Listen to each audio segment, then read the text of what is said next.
5টা কাজ, কয়টা কাজ? 5টা কাজ আছে, যে 5টা কাজ তাড়াতাড়ি করা উত্তম।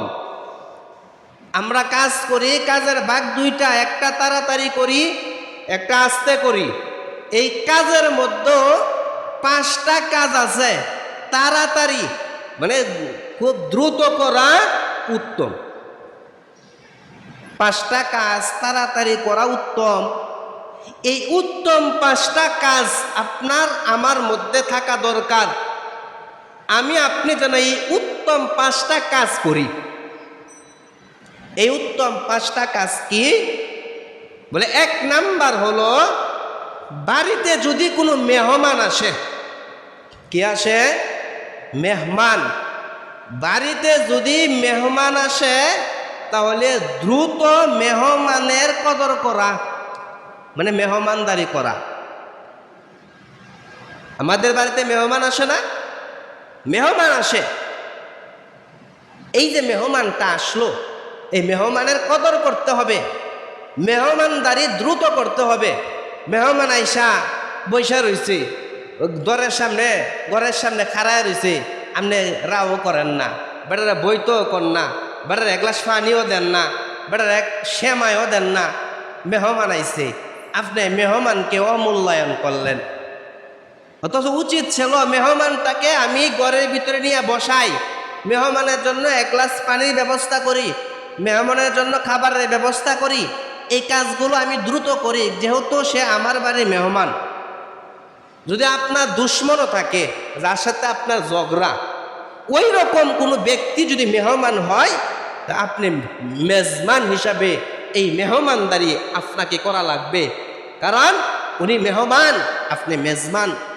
আর মেহমানদারি করা নবীজি সাল্লাল্লাহু আলাইহি সাল্লামের আদর্শের মধ্যে একটা আদর্শ। যদি মেহমান আসলে মেহমানের কদর করা, কিন্তু আমরা মেহমানের কদর করতে জানি না, মেহমানের কদর করি না। মেহমান দেখলে মাথা নষ্ট হয়ে যায়, হাই রে মেহমান আইছে, খাইয়া শেষ করে গেল, আমার টিহা নাই, আমার খরচ করা লাগবে, বাজার করা লাগবো, ঘুষ আনা লাগবো, মাছ আনা লাগবো, টিয়া ভাই আম কই। অথচ নবীজি হাদিসের মধ্যে বলছেন,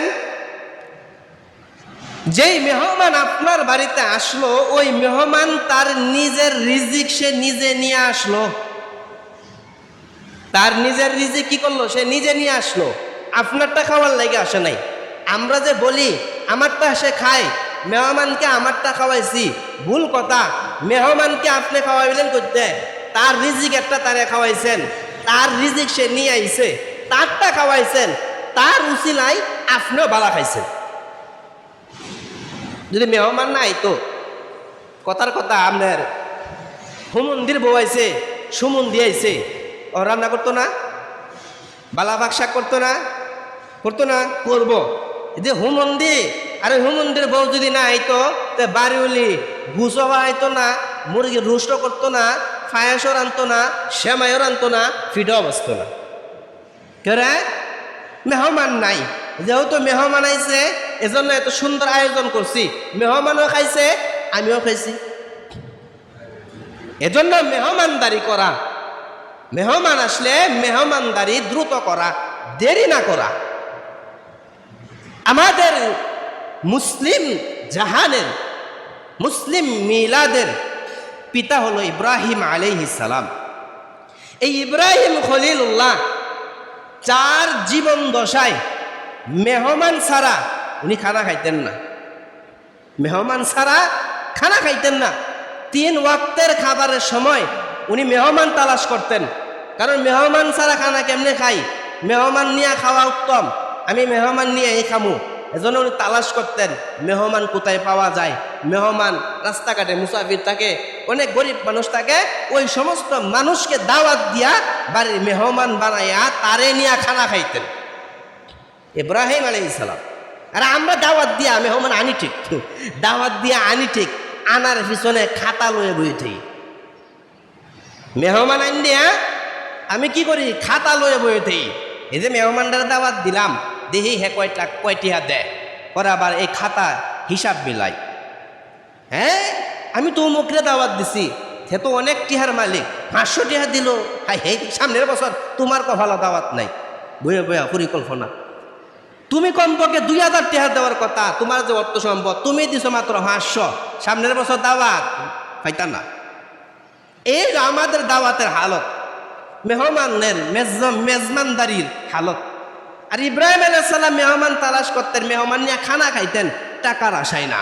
আর সেই ইব্রাহিম নবীর সন্তান আমরা আশাটা ইতিহার আশা। তাহলে এই মেহমানদারি ইব্রাহিম আলাইহিস সালাম মেহমান নিয়ে খানা খাইতেন। শুধু ইব্রাহিম আলাইহিস সালাম খানা খাইছেন এতটুকুই না, আমাদের নবী মুহাম্মাদুর রাসূলুল্লাহ সাল্লাল্লাহু আলাইহি ওয়াসাল্লাম মেহমান ছাড়া খানা খাইতেন না। হাদিসের অধ্যায়ের মধ্যে হাদিস আছে যে আল্লাহ রসুলের কাছে একটা উট হাদিয়া আসছিল। কি হাদিয়া আসছিল? উট। একটা উট হাদিয়া আসার পর নবীজির ঘরের মধ্যেও খানা নাই, 3 দিন গত হয়ে গেল।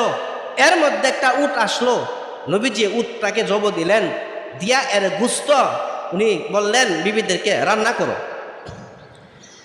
রান্না করলেন নবীজি, সাহাবাই কেরামদেরকে নিয়ে খাইলেন। কিন্তু বলেন একটা উটের গুস্ত কি একদিনে শেষ হয়ে যায়? না, অনেক গুস্ত থাকে। নবীজি বেলালকে বললেন, বেলাল দেখো তো মেহমান আছে কিনা, মেহমান তালাশ করো, কারণ এটা হাদিয়া আইছে, এটা রাইখা দেওয়া জিনিস না। আমরা তো ফ্রিজের মধ্যে রাইখা দিলাম বলে, আঙ্গারও যদি তো ফ্রিজও তৈরি দিলাম বলে। আর নবী সাল্লাল্লাহু আলাইহি সাল্লাম বলতেছেন, বেলাল মেহমান তালাশ করো। বেলাল মেহমান আনলেন, মেহমান এই পরিমাণ মেহমান আনলেন, 3 দিনে খানা শেষ। যে নবীও মেহমানদারি করছেন, মেহমানদেরকে খানা খাওয়াইছেন। কারণ মেহমানদেরকে খাওয়ানো এটা নবীজির আদর্শের একটা আদর্শ। নবীজি মেহমানদারি করতেন, সাহাবায়ে কেরামও মেহমানদারি করতেন। এমনও হাদিসের মধ্যে আছে, নবীজির সাহাবী আনাস ইবনে মালিক রাদিয়াল্লাহু তাআলা আনহু, এই আনাস রাদিয়াল্লাহু তাআলা আনহু একদিন আল্লাহ রসুলকে দাওয়াত দিছেন মেহমানদারি করাইবার জন্য। নবীজিকে দাওয়াত দিলেন। আনাস রাদিয়াল্লাহু তাআলা আনহু দরিদ্র মানুষ, দাওয়াত দিয়া দিলেন। নবীজি দাওয়াত গ্রহণ করলেন। আর তারাও বাড়ির মধ্যে নবীজির জন্যই খানা পাকাইছে। নবীজির একা দাওয়াত দিছে, নবীর জন্যই খানা পাকাইছে।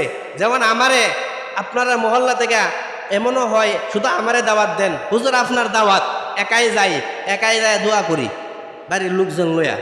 আবার মাঝে মধ্যে এমনও দাওয়াত করে মহল্লার সব মুসল্লি লইয়া যায়, করে না?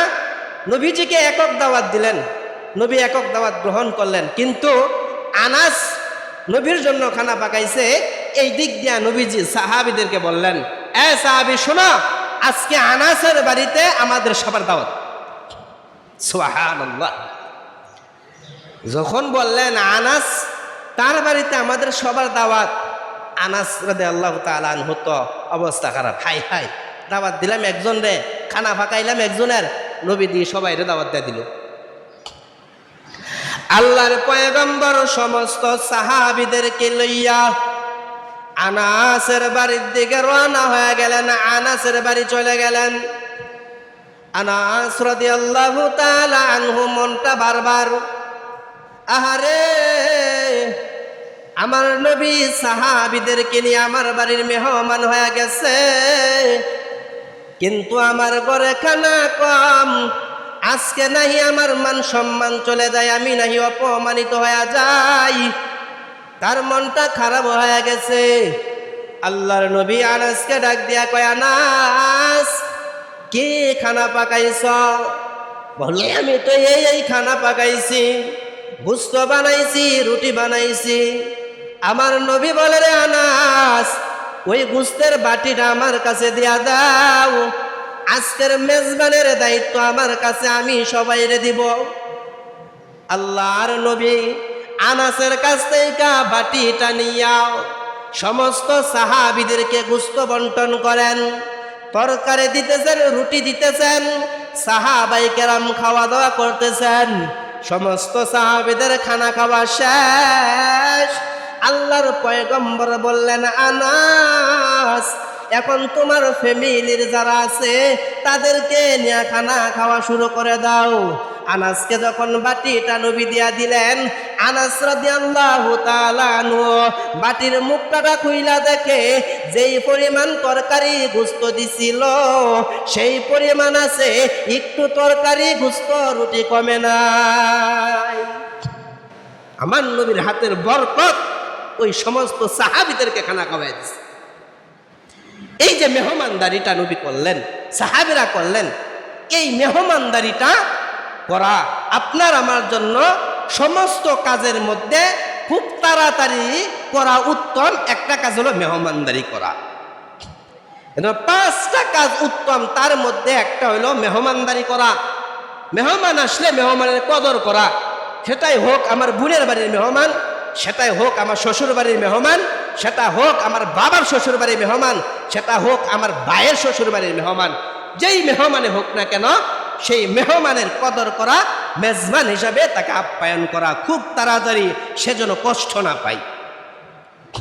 এই হলো 1 নম্বর কাজ। আর 2 নম্বর যে কাজটা তাড়াতাড়ি করার মধ্যে 2 নম্বর কাজটা হলো, কোনো ব্যক্তি যদি মারা যায় ওই ব্যক্তিটাকে দ্রুত দাফন করে দেওয়া। কোনো মানুষ যদি মারা যায় ওই মানুষটাকে কি করা? দ্রুত দাফন করে দেওয়া, যত তাড়াতাড়ি করা যায়। কিন্তু আমরা তো মরে গেলে এটা ফ্রিজে ডুয়াইতে দিই, থাক 2-3 দিন।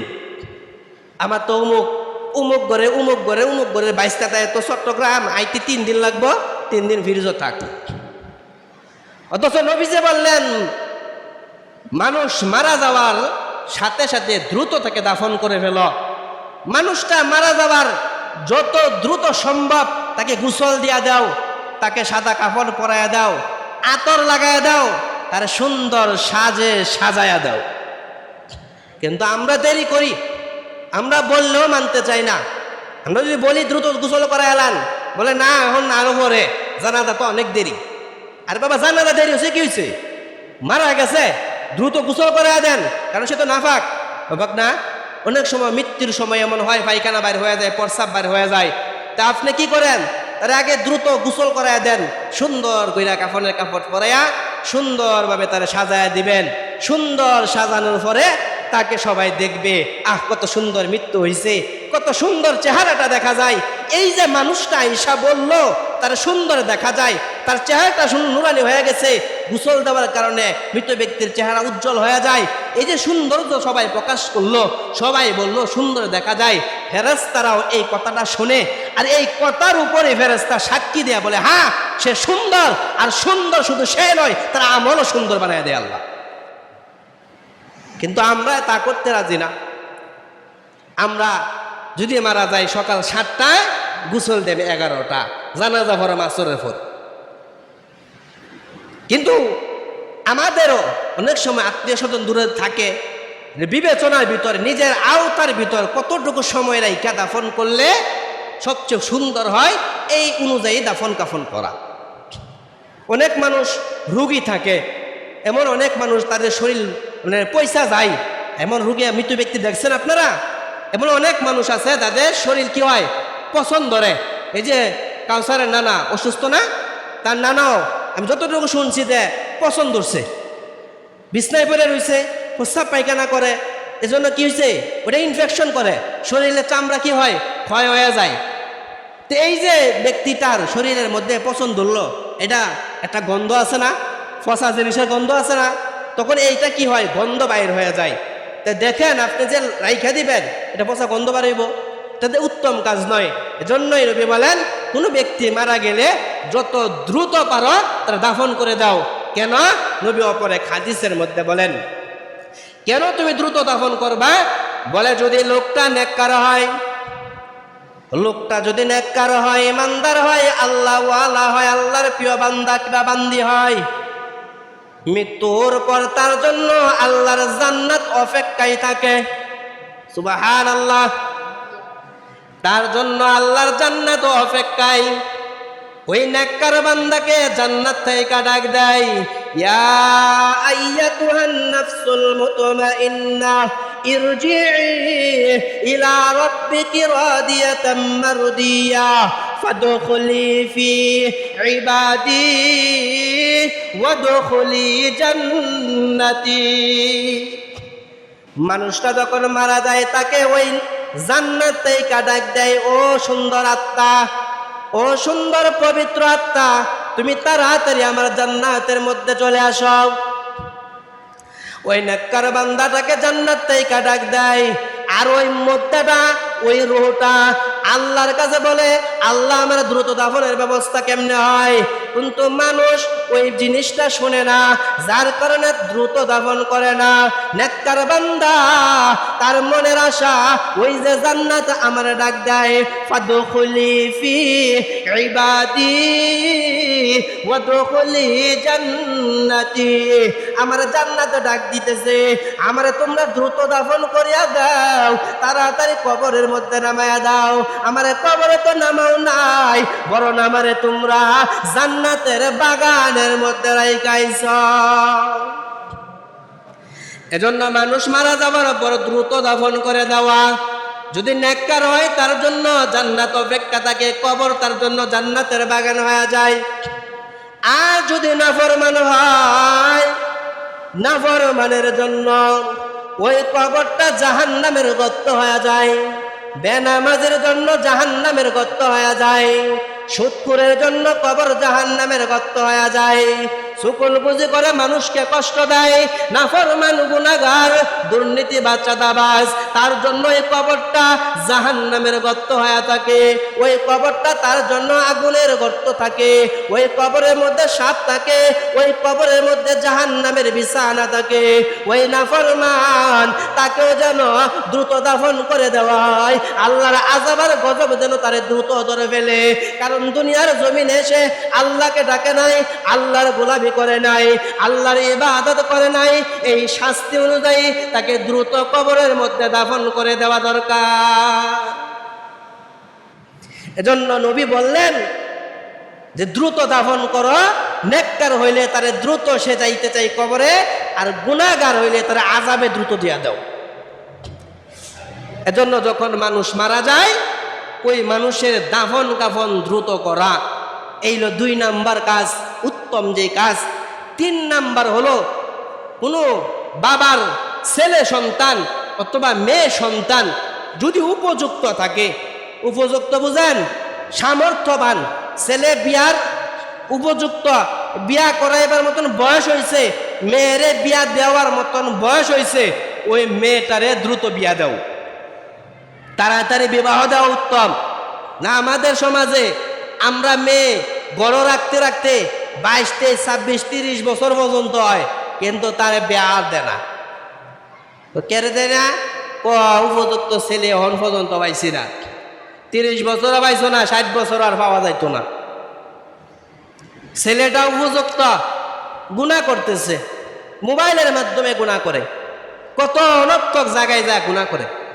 আপনি বাবা, আপনি মা, আপনার সন্তান উপযুক্ত, কামাইও করতেছে, ইনকাম সোর্স বালা, এরপরে বিয়া করাইতো। কেরে? আমার তো বড় মেয়ে আছে, আমার মেয়েটারে বিয়া না দিয়া ছেলেটারে কেমনি বিয়া দেই?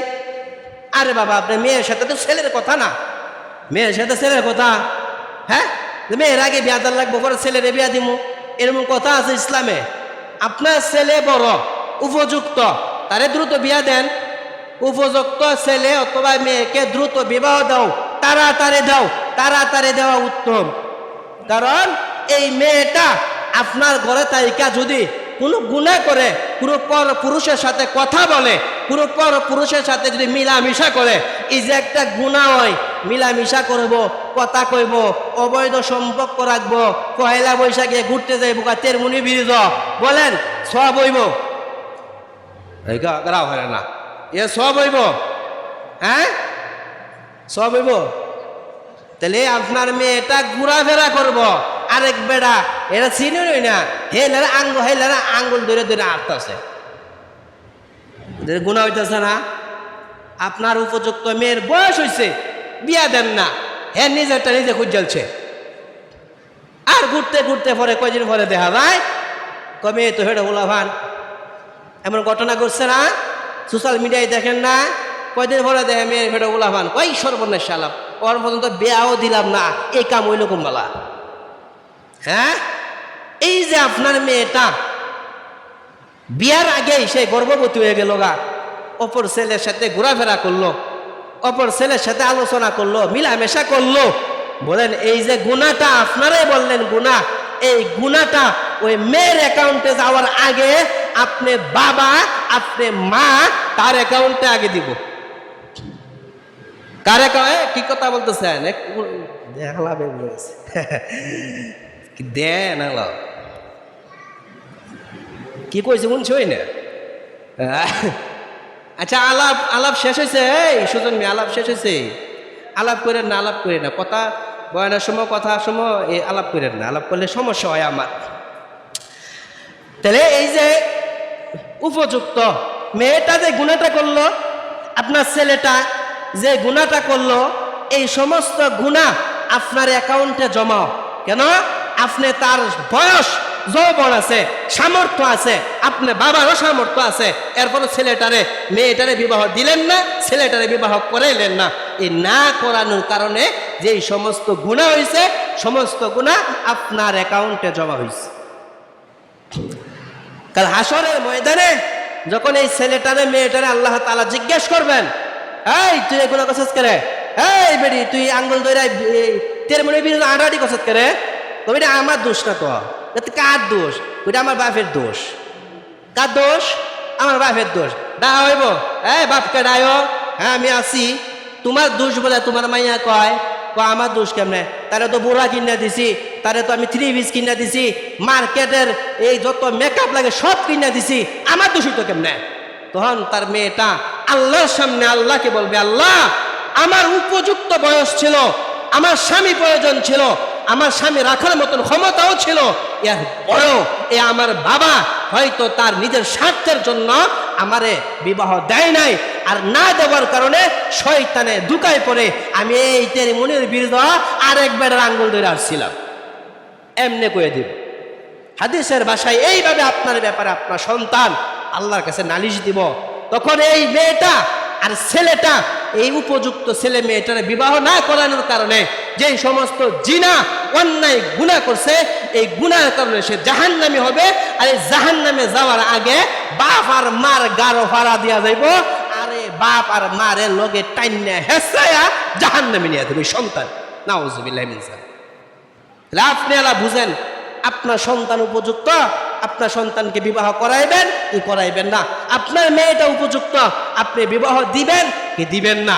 এই জায়গায় আরেকটা কথা আছে, যে বখা দে হুলাফান যেটা আছে, এরা কইব অনেকদিন পরে হুজুর একটা কথা কইছে, কথার মতন এই সুযোগে যদি বিয়াটা হয়ে যায়, অনেকদিন পরে একটা কথা হয়েছে, এই সুযোগে যদি বিয়া হয় না, বখাতে যেই ছেলেটা সাংসারিক নয়, যেই ছেলেটা সংসার করার মতন হিম্মত তার নাই, কামাই রোজগারের দিকে নাই, বই না দিলে খাওয়াইব কি, ওই রকম তার কাছে সামর্থ্য নাই, ওই ছেলেটাকে বিবাহ করা আপনার জন্য দায়িত্ব নয়। আগে তাকে কর্মঠ করাইতে হবে, সে যেন তার বিবিরে খাওয়াইতে পারে, ওই রকম চাকরি, তার কামাই, তার টাকা পয়সা সব জোগাড় করা লাগবো, 1.5 মাসের টাকা জোগাড় করা লাগবো, এরপরে তার বিবাহ করা লাগবে। তাহলে কয়ে দিলাম দেখা যায় নদুদ্দা করে আনবেন, ভরে চালাইব গেলা, তার এক বিপদ। সামর্থ্যবান ছেলে বলতে চতুর্দিক বোঝানো হয়, ওই রকম সামর্থ্যবান ছেলেদেরকে যদি সে উপযুক্ত হয় তাকে বিবাহ দেওয়া, মেয়ে উপযুক্ত হইলে মেয়েরে দ্রুত বিবাহ দেওয়া, এই 3 নাম্বার কাজ। আর 4 নাম্বার কাজটা হলো দ্রুত করা, সেটা হলো যদি কোনো ব্যক্তির ঋণ থাকে, ঋণ বুঝেন? হ্যাঁ, ঋণ বুঝেন? ঋণ খালি গ্রামীণ কিস্তি আর ব্রাক না, আর ঋণ নাই বাংলাদেশ, ঘরে ঘরে ঋণ আছে। একজনের কাছে গা নিলেন গা 1,000, 10,000, 20,000, 1 লাখ, 2 লাখ ঋণ করেন না?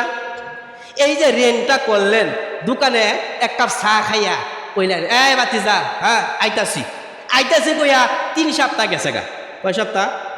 3 সপ্তাহ। 1 ষাট টেহা, 5টাই তো 3 সপ্তাহ পরে দেখা হয়েছে, বেড়া ও না ভাইরা সরম ব্যাংকে দিয়ে কয়, দেখো ইতা হয়েছে, একটা চা খাইছিলাম 3 সপ্তাহ আগে, হেই বেড়া 60টা তুই এমএজি সামনে চাইলে বেড়া গেছি গা টেহা মারিয়া, আর উল্টা দা ফাফর দেয়ালা। এমন আছে না, গেছি গা আমার বাড়ি গয়ার ভার, গেছি গা মজা গেলে আমার হুতে বিদেশ থেকে ডলার ভাড়াইব, অথচ তার এই খেয়াল নাই। চা খাইছ বেটা, তুই টিহা দিল্লি তো শেষ, আর উল্লাহ হতেস কা রেন দোকানে বাকি হোক, চা খান, ফান খান, তেল আনেন, সাবান আনেন, ডাইল আনেন, চাইল আনেন, যাই হোক, এই যে দোকানের বাকিটা, এটা যত দ্রুত পারেন, যত দ্রুত টাকা আসার সাথে সাথে এই ঋণটা পরিশোধ করা, তাড়াতাড়ি। মানে কত তাড়াতাড়ি, এজন্যই বলছে সবচাইতে উত্তম কাজের মধ্যে তাড়াতাড়ি যেই কাজটা উত্তম, এর মধ্যে একটা ঋণ থাকলে দ্রুত ঋণ পরিশোধ করো। এবং অনেক মানুষের কাছ থেকে টাকা খাওলাত নিয়ে নেন, 500, 1000, 2000 করে আপনার অস্তিত্ব খুঁজে পাওয়া যায় না। কেন এটা হবে? এই কাজ কেন হবে?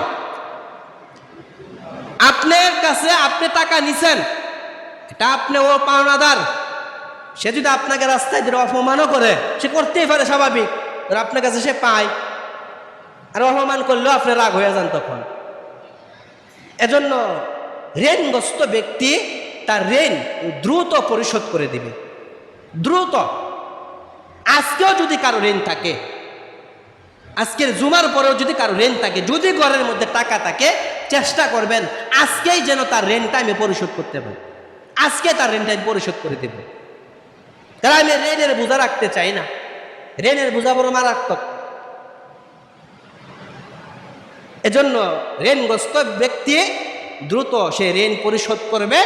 বিশেষ করে অনেক যুবকরা থাকে, পরিচিত দোকান থাকে, এক সময় একটা পান খায়, একটা বিড়ি লয়ে এলায়, চা খায়, পরে আর টাকাই দেয় না।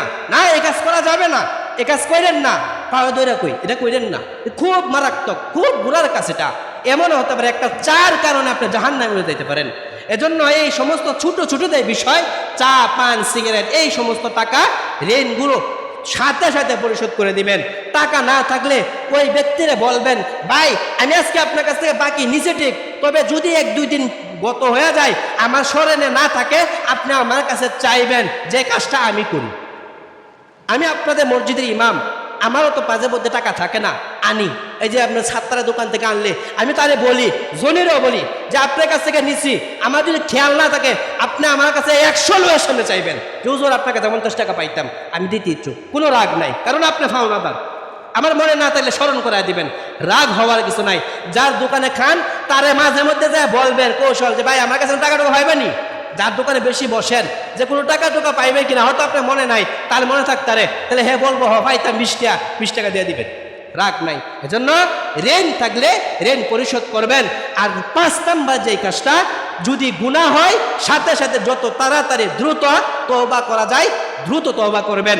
সকালে গুনাহ করছেন, সকালেই তওবা, দুপুরে গুনাহ, দুপুরেই তওবা, রাতে গুনাহ, রাতেই তওবা। যখন গুনাহ করছেন, গালি দিছেন, অন্যায় করছেন, তৎক্ষণিক আপনি তওবা করে নেবেন। আল্লাহ আমাদেরকে এই 5টা কাজ, 1 নাম্বার মেহমান আসলে মেহমানদারি করানো, দ্রুত তাড়াতাড়ি মেহমানদারি করানো। 2 নাম্বার কোনো মানুষ মারা গেলে তাকে দ্রুত দাফন করে দেওয়া। 3 নাম্বার উপযুক্ত ছেলে এমন মেয়ে থাকলে তাকে সাব্যস্ত ছেলে অথবা সাব্যস্ত মেয়ে দেখা বিবাহ করানো, বিবাহ দেওয়া। আর 4 নাম্বার হলো যদি কোনো ব্যক্তি ঋণগ্রস্ত থাকে, তার ঋণটাকে সে দ্রুত পরিশোধ করা। আর 5 নাম্বার গুনাহ করলে তৎক্ষণিক সে যেন এই গুনাহ থেকে তওবা করে আল্লাহর কাছে মাপ চাই। এই 5টা কাজ করবেন তো ইনশাআল্লাহ। আল্লাহ আমাদেরকে করা তৌফিক দান করুন, সবাই বলে আমিন।